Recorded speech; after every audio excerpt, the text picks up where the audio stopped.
Welcome back to Honesty Talk, a very interesting topic today. Sumayah, LaYinka, are gender roles within the Muslim community crossing over? So what we're saying here in simple terms, are Muslim women adopting the roles that belong to Muslim men, and are Muslim men adopting the roles of Muslim women, and what effects is that having on them, on families, in the community?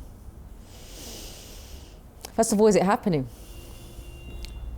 I don't see it so much in the realm of men adopting women's roles. Okay. So much, I don't think. I mean, if we're talking about women's roles, what are we talking about here? Men becoming house husbands? Because I don't really see that prevalent in the community. As maybe on a case-by-case basis, family-by-family basis, where the need arises because maybe the woman's got a job that's higher paid than the man, and it makes sense for him to be at home while she earns the money. And that in some dynamics it works. You know, it works for the family because it's a shared decision. They've come to this conclusion together. What I'm hearing from you, though, is where a sister feels forced to take on the role of her man. Forced, or maybe actually wants to. Wants to. Right? Who wants to. I'm coming across a lot of sisters who want to earn good money, who want a career, and want to be successful, and some sisters are even saying that they don't want children. Is that a gender reversal, though? Yeah. Is that a gender reversal when a sister says, I want to be out there, I want to make loads of money, I want to be doing this, I want to be traveling, I want to be doing these things? Is she entering the realm? Because if we think about it, nothing in Islam says inherently that the woman can't work, that she is forbidden from working, from having a career, from making, if anything, Islam even says the money that the woman makes is her own. So that implies that she's making money. She's getting it. Right? If it's hers to keep and it's not for the man to take and share, that means somehow she's getting an income.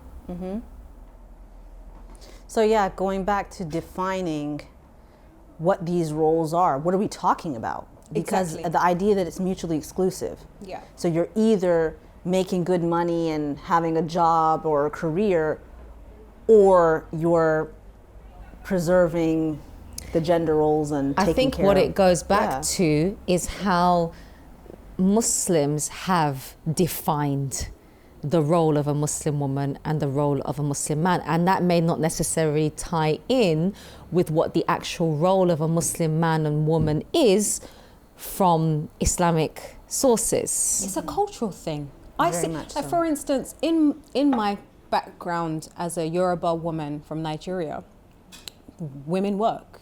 They're out there. They know they're playing. Like the man knows his place. The woman. And the women are they're seen as being very strong, can stand on their own feet. Do you know what? If you leave, it's all good because I can still do my own. That's how Yoruba women are traditionally seen that way. I remember my father used to say to me, make sure you get a house, make sure you get a car, you have a job. Don't rely on no man. That was what my dad used to say to me, because traditionally our women are seen as being dependent at their own entity, that they can carry themselves as their own. So I think it's a cultural thing more than Islam, but then that's where culture blends with is made to be like it's Islam. I don't know. I guess because I come from that particular background, and that growing up with that, hearing that, go to uni, get a job, make sure you're educated. What do you mean you're not going to uni? Yeah, there's Excuse no me? discussion.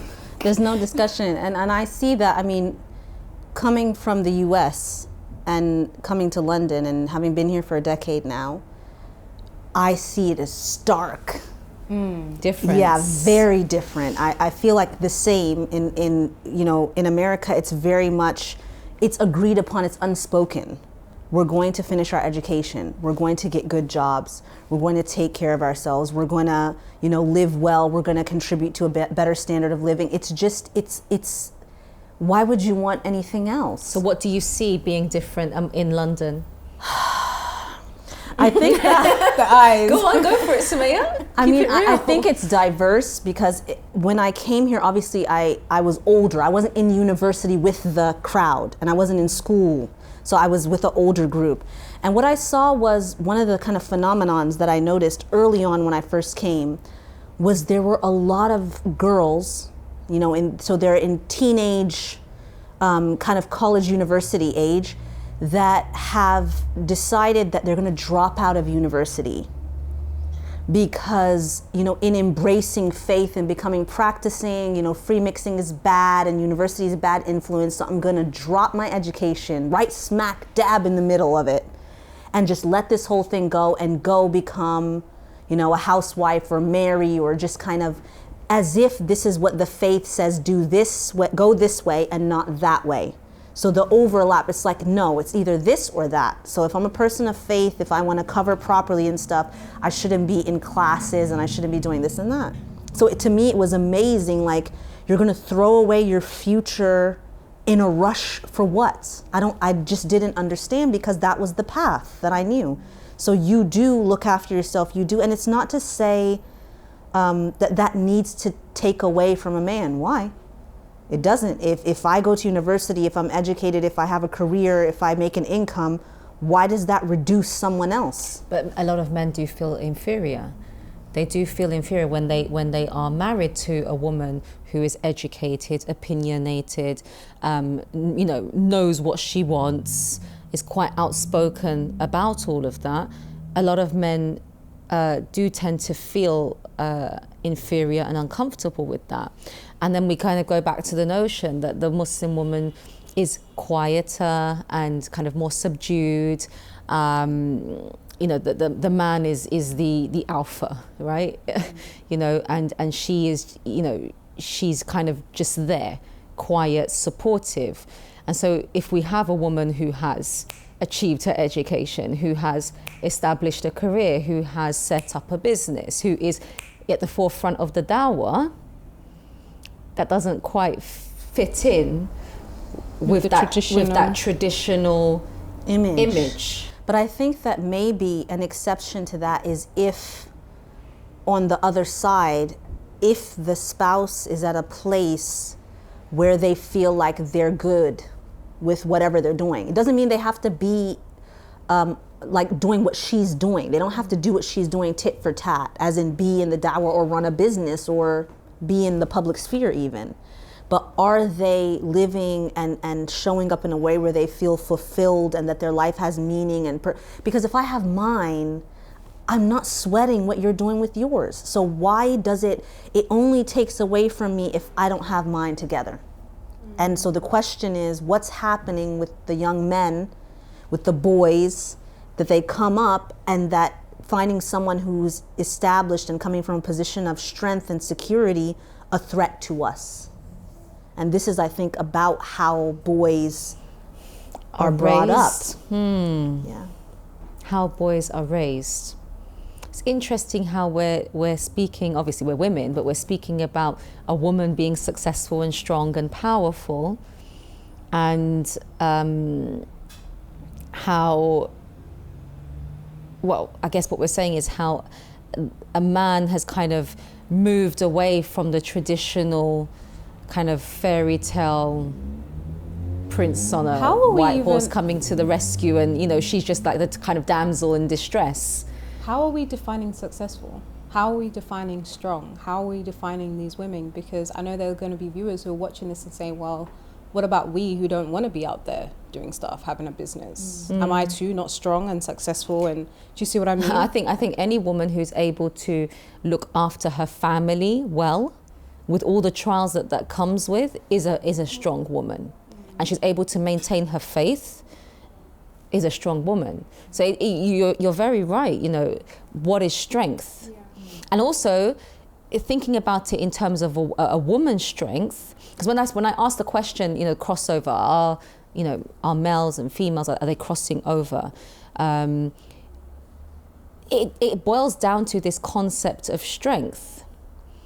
But by having a Muslim woman who is strong and who possesses strength, is that affecting a man's strength in a negative way? And does that contribute towards a negative kind of vibe within the marriage? Should strength manifested, should that solely be reserved for them? Because I've heard this. I've actually heard a sheikh say that, you know what, sister, even if you've got a strong personality, tone it down. Make him feel like he is the king. How Sumayah's face. Yeah. So make yourself small so that he's okay about himself. Yeah. Okay. Make yourself small, because there's no crossover then, right? There's no crossover. There's no danger. Why can't we all be okay where we are? Because is that strength that we're talking about him having defined by weakness? Is he becoming taller by stepping on someone? And when they're no longer there to step on, he can't be tall. And I think that this is the issue. This is the issue, because it does, I think about that. We watched Disney cartoons growing up and we got this messaging. We didn't realize that the prince's virtue comes from the fact that the princess is stuck and there's a dragon. Yeah. So if she wasn't in there, if it was Shrek and Fiona and she freed herself and ran the revolution and it was over, she's no longer in the tower. Shrek goes and no one's there. So like, you think about it, my kids, okay, never mind. But that's at the forefront of my mind. But and now we're getting the narrative of the princess. It's changing. Yes. Yeah, with Brave and Moana, we're getting another story now, and Mulan, and you're getting a princess that's different. Is that happening in the Muslim community? Is it happening in the Muslim community? I think, to be honest with you, with the younger generation. So if you think about the siblings in a family, the older lot who may be married with children, and then if you have younger siblings, they're observing what everyone else is going through in their marriages and what decisions they made, and you can hear young people saying, I don't know if I want to get married and do all that. Well, it's interesting because that's my daughter. Yeah. That is my daughter. I don't want to get married young. And I'm kind of wanting to grapple with that, and hopefully not put her off marriage, but also facilitate the things that she wants.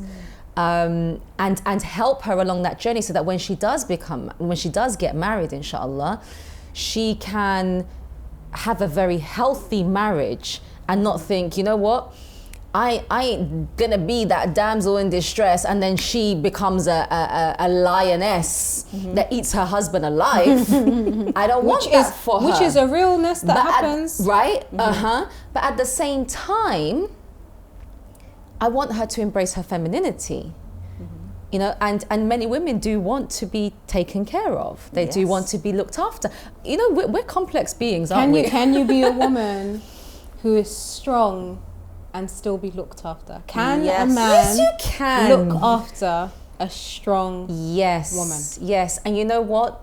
I think when a man is married to a strong, powerful woman, he's dealing with her in a very sensitive way, right? A clever man, a man that loves her, right? A man that loves her, and a very clever, intelligent man, because for him, she's like glass, right? If he's too, if he doesn't value the fact that she is fragile, she will break. But he also realizes that, like she's like a glass vase, she can hold a lot. So he's got to just to value and to protect and look after. So I think a very intelligent man who's married to a strong woman will look after her very, very carefully. But it takes a certain man. It takes a certain man to live in that marriage knowing that he might have to take a step back because what she's doing and her strengths and her abilities is actually bringing so much good for the family or for the ummah at large. But that type of man is rare, in my opinion. That type of man is rare. And also to add to that, you know, the concept of strength and how, you know, in the public sphere, even if a person, you know, is successful or is a public figure in that sense, or contributes or works or is high flying in their income or whatever it is, there's still a private life. There are still emotions to be dealt with. There's still support. There are still and in the private, you know, in that bubble, it's a different kind of support that's needed. There are different conversations that are being had, and there's a side of that woman that's not given to the public that is seen by that one individual. And that's really where the opportunity to create a bond and shine exists. So he's not even necessarily dealing with the same character that the people see. And without it being her toning it down to keep the peace, but it's the fact that in their private life, in their marriage, in their conversations, it's a different side. And I think that with that, if the man is in a good place within himself, I don't see why that would be a problem. So a man, in order to be with a woman who is strong, needs to be at a certain place within himself so that he doesn't feel threatened. Yeah, and you know, the idea that he cannot appreciate, he cannot support, he cannot be there for her in the ways that she needs if he doesn't feel like he's full himself. He can't give that if he doesn't have it. What about then women who are strong and they feel dissatisfied with where their men are, feeling that their men need to be where they are? Like, a man could be really good within himself. He's like, I'm cool, you know, you're doing your thing, you're running, you're doing your thing, and I'm just like out here just chilling. But she's like, what are you doing with yourself? Why are you still? Why aren't you moving? You know, and what about those women? This is my opinion again. You cannot have two people, right, who have extremely strong personalities, that are both busy, that are both out there. It's not going to work. And if you think about it, subhanAllah, when you look at different couples, Allah pairs someone with who they need. So you have a strong, powerful woman who's active, who's maybe running a business, who has a career. The man is more mellow. When you have a man that is out there, yeah, he's in the dawah, he's working, he's busy.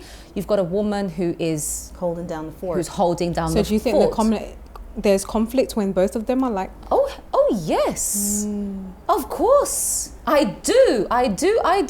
No, really. How can you have both of them, especially when children are involved? Both want to pursue their ambitions. Both want to. There's a competition for time. There's a competition for achievement. Whose stuff is the priority? So then what about those women then who are married to those men who are out there and they feel like, I'm not doing anything in my life, I'm just out here. Well, now they're in the dissatisfied category. But often, and I say this, when you have an individual, whether it's the man or the woman, who's out there, who's showing up, who's running a business, a project, or whatever, the spouse has a share in that person's reward. Because I tell you something, unless the spouse looked after the fort, as we said, held the fort down, that person wouldn't be able to do what he or she is able to do. So let's not just look at the person who's out there succeeding, you know, people are following and learning from. Let's look at the person. Yeah. Let's look at the person that's quiet behind them. Because without that person, you wouldn't be able to do what you do. And I think it's about, you know, we're women. If you're a strong woman who's doing something out there, take a step back and just realize who you have at home that's actually supporting you to do what you do and show appreciation. Yeah, and for some people, that's not necessarily a spouse. It could be a parent. True. It could be a nanny. It could be you just have somebody in your friend. corner. It's not alone. You're not alone. You're not doing all that alone. There's And for always us to someone. realize that when we're seeing women like that, they're not doing it alone. So we may think, oh, look at her, mashallah, or oh, look at her, like whatever, where you come at it, but behind her, she has people. So what are we saying? We're saying there's no crossover taking place? I think maybe there's redefinition and there's shifting that's happening. Yeah. Like we're on, what are they? The plates are shifting. Yeah. So I think there's movement going on and across the board, not just within the Muslim community. Like the kind of the lines are changing everywhere. However, is that causing problems for families, particularly children? Because if mum is really busy, she's out there, she's working, she's succeeding, she's achieving, is that having an effect on the children? It is impacting them, yes. How is it impacting them? Because they don't have their mum around so much, or their mum might be around, but she's just there, but she's not present. So it's for those women who are out there doing a heck of a lot of stuff to realize that, you know, your children still need you. And this is where the narrative says, well, that's why women shouldn't be out there doing stuff. should be That at stuff home. is for the men. Sometimes Women should they be have to. Some households require a dual income to survive. Yeah. So it's not that they're making a choice to walk away from their kids. It's that this is what we need to do to survive. And they are present and there, and they put their best in when they can. On the ride home from the after school club all the way back, they inject as much presence as love and love as they can before dinner and getting dressed tomorrow morning. So there's some people who really are trying. I think that the idea that we're all privileged and we can make a decision about what we feel like doing, spending more time with our kids or going to work, and the whole working mom, stay-at-home mom hoopla. You know, it's people are doing what they can and what they think is best for their children, and there are trade-offs, you know. And I think when you think about every single parent, really, you know, people have goals, they want to make a certain amount of money, they want to do this, they're planning for the future, but they love their kids and they're trying. So I think that there's definitely an impact if it's about making a choice. And if you're just deciding to leave them because you feel like it and you want to do your thing now, then you will have to take that into consideration. And bear the consequences of that. I also do think there is a crossover for women who are single mothers or who are married to men who do jack all. You know, sisters who say to me, you know, I cook, I clean, I work, I take my son to the barber whilst his dad is at home. I have to do everything. So there are women who feel extremely frustrated at the thought that they have to cross over into that role because their husband is not helping, or they might be a single mum and they have to do that. And it kind of goes back to something you said in a previous episode. There is no village, right? Because if you're a single mum, then you would hope that the village would show up and provide what's missing. But often a lot of women are exhausted, you know, and it's not just those that are single mothers. A lot of women that are married are exhausted because their husband isn't doing anything, and they're having to do mum role and dad role. So I think there is that crossover. Married single mothers. Married single mothers. Yeah. For these types of women, is the solution in them taking a step back so that he steps up? Yes. Oh, right. Okay. And if he doesn't? And if he doesn't? Often a man with his head screwed on right will. I'm not even going to comment on that. Let me drink. Because I think sometimes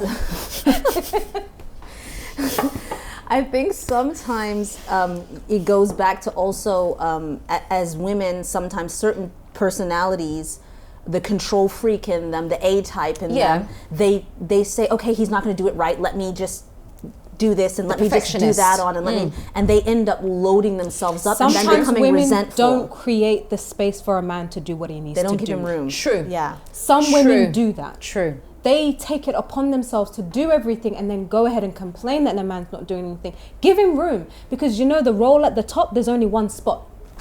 And if you're occupying it, where's he gonna land? Come down, sister. Let him take up the role. Yes, it's a risk if you think your man's a bit dodgy, But you've got to give him the space to do it at least. Give him a shot. Give him a shot, give him a try. Yes. We've covered this from so many different angles, and I feel like this, with so many of our episodes, I feel like there's so much that we can share and we can say, okay, LaYinka. I think I said my piece. You said your piece. Anything to add? No. No? Yeah. Okay. Yeah. Just step back so he can step up. Okay? Do what works for you and your family. I find that with especially the younger generation, if they're newly married, there's a lot of, is this normal? Is that okay? Is this the way it's supposed to be? So I think kind of understanding that we're just doing what's right for us and what we feel works in our family unit or in our situation, and it doesn't matter if it's in line with what other people tell you it should be. Yeah, I agree. And just to further that, each marriage, each kind of family dynamic is going to be different. Yeah. And I think as long as no oppression is taking place, and as long as appreciation and gratitude is being shown to your spouse, expressed, manifested, expressed, then it's okay. It's okay how you are working things together. It's okay, so long as those two things are in place. Okay, hit us with your comments on the Facebook page. And we look forward to speaking with you again, inshallah. That's Honesty Talk.